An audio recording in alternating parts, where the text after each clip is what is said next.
with a big grin on her face. "Phew, is it getting hot in here?" "I don't understand either," said Steele.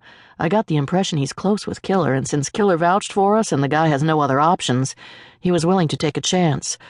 Then again, the guy could be stupid and crazy, which is why I don't want to get too wrapped up in this mess."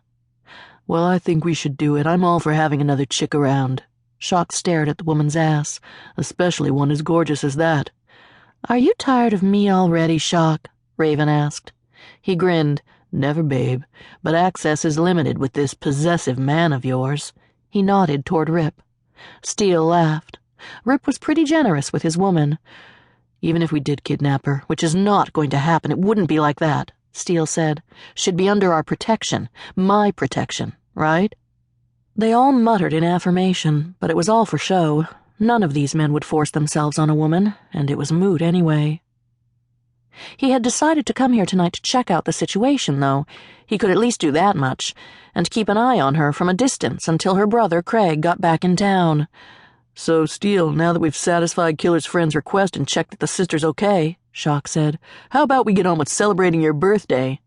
We've got time for one more beer before we go meet Dom and Magic." Steele hailed the waitress. Laurie sat on the stool beside Donovan, tugging on the hem of the short black dress.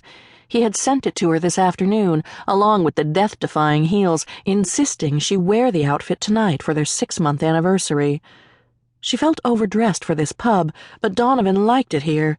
It had its own microbrewery, and Donovan was partial to a black lager they specialized in, as well as a stout with undertones of bittersweet chocolate. She also suspected he liked being in a place where he and his wealth stood out from the average person. Donovan's friends Joan and Henry sat across the small rectangular bar table from them.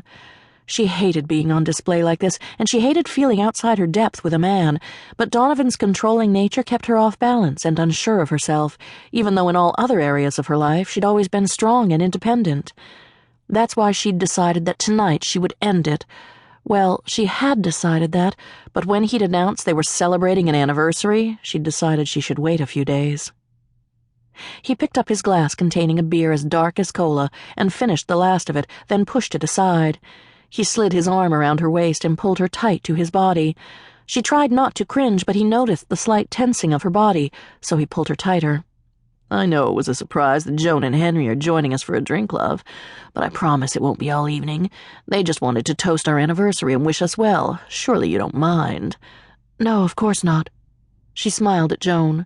Laurie hardly knew either of them, but Henry was an old friend of Donovan's. In fact, she was glad they had joined them. She didn't really want to be alone with Donovan. Their relationship had been getting more and more out of control as he became more demanding and, well, almost abusive. She knew she had to break it off, but he was intimidating. A waitress arrived at the table and set flute glasses in front of each of them, and a barman arrived with a bottle of champagne, Dom Perignon no less. He popped the cork, then filled each of their glasses. Donovan lifted his glass. "To a wonderful anniversary, and many more."